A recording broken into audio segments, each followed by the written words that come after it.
What's up, guys? Welcome back to the Comic Lads. I'm Thomas. I'm Merlin. I don't know if you guys have seen the post-credit scene to the Marvels, but we have. If you have seen it, you know that there are huge implications for what it means going forward with the MCU. This video is also going to be talking about what the MCU's actual fate is at this point, because they've just been like digging themselves continuously. Yeah. Into like a hole. I think let's get into the post-credit scene first of all, and then get more into that. Massive spoiler warning. Massive.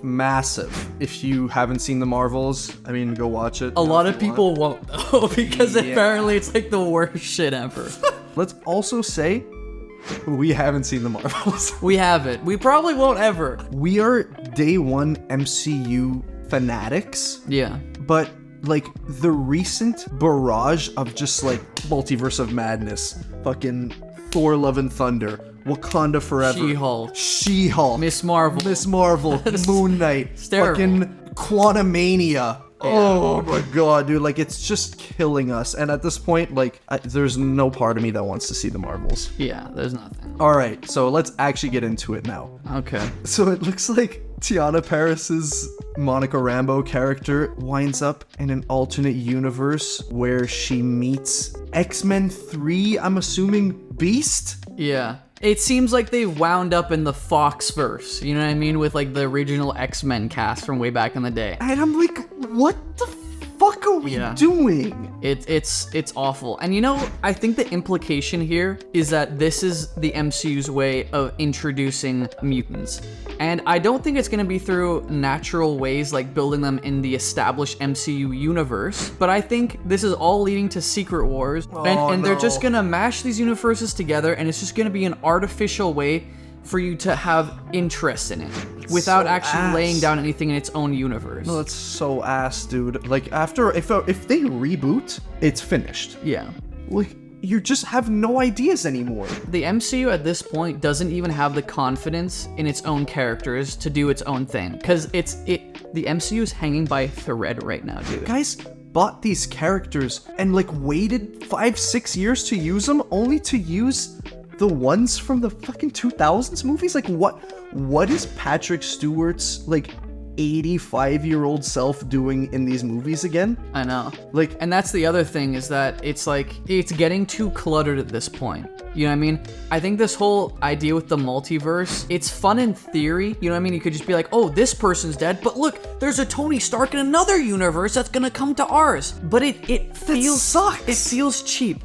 And also, we gotta keep in mind, bro, we saw Patrick Stewart get his cheeks spread in Multiverse of Madness. Yeah, remember? What, are we supposed to see him again?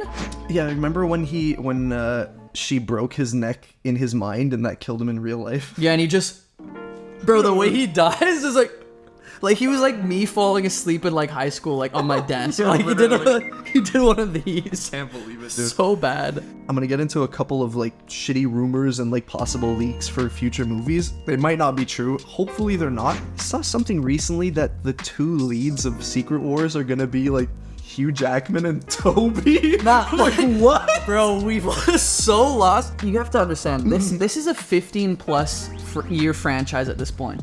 And the fact that they're so desperate that they have to call on Tobey Maguire? Bully Maguire is gonna lead Secret Wars? Like, I feel like I'm trapped in another fucking multiverse. No, I feel like I'm taking crazy pills. Unironically. I'm like, why do you feel the need, like, as Kevin Feige, why do you feel the need to pander to these, like, old, washed-up X-Men actors? I'm not saying Hugh Jackman's washed up. He's forever the GOAT. But what this all comes down to, guys, is that post-Endgame, what they should have done is laid out an actual plan instead of just like throwing shit at the wall with Disney Plus shows and all this stuff. And they should have done exactly what Phase 1 did. Lay out a new series of characters that are going to lead the MCU. Yeah. And I feel like they've tried to do it. Their way of approaching it has been diminishing the old characters to make the new ones look better than they are. Yeah. And bringing in other characters from other universes that you're going to go, oh shit, it's Patrick Stewart. Professor X is back. Point that you brought up about like diminishing old characters by bringing in new ones. It's like they didn't even follow up on that. Like, how is there a Thunderbolts movie coming out before like Shang-Chi 2? They've chosen quantity over quality. Oh yeah. They chose to focus their effort on Disney Plus shows which totally divided the fan base. Because then it's like, okay, to be a fan, now I have to like consume hours upon hours upon hours of projects to stay up to date with everything. And they're bad too.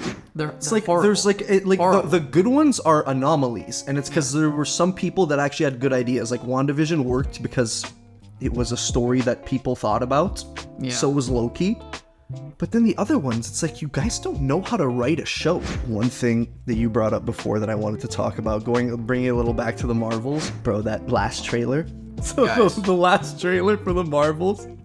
The final trailer before release. They saw that like the pre-ticket sales were worse than like Black Adam.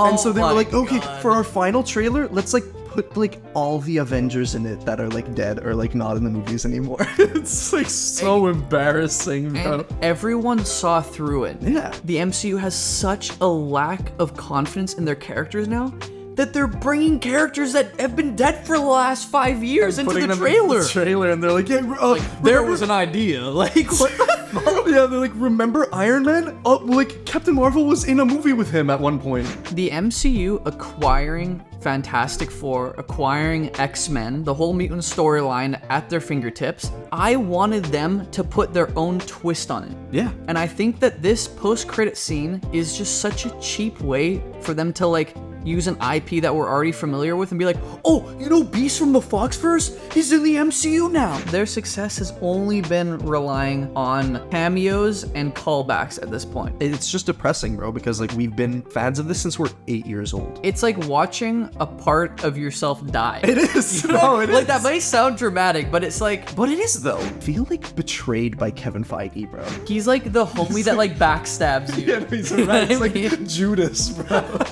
But anyway, guys, we just wanted to hop on here and really quickly discuss our thoughts with the post-credit scene of the Marvels and everything that entails.